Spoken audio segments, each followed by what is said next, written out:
அஸ்ஸலாமு அலைக்கும் ரஹ்மத்துல்லாஹி வ தஆலா பரகாத்துஹு. இன்றைக்கி இன்ஷால்லா நம்ம என்ன பார்க்கலாம் அப்படின்னா, பிற மத பண்டிகைகளின் நமது நிலைப்பாடு. பிற மத சடங்குகளில் இணை வைப்புகள் நிரம்பி காணப்படுகின்றன.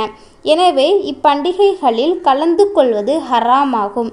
பிற மத பண்டிகைகளில் கலந்து கொள்வது என்பது கீழ்காணும் காரியங்கள் அனைத்தும் அடங்கும். முதலில் அந்த பண்டிகையை கொண்டாடுவது. இரண்டாவது, பண்டிகை கொண்டாட்டத்தில் அவர்களோடு நாமும் சேர்ந்து கொள்வது. மூன்றாவது, அப்பண்டிகைகளில் அவர்களுக்கு உதவி செய்வது. நான்காவது, பண்டிகைகளுக்காக நன்கொடை, சந்தா முதலியவை வழங்குவது. ஐந்தாவது, அந்த பண்டிகைகளின் சந்தோஷத்தில் நமது வீட்டிற்கு பொருட்கள் வாங்குவது அல்லது அன்று வீட்டில் விருந்து சமைப்பது. பிற மத வழிபாட்டில் கூட்டத்தில் கலந்து கொள்வது.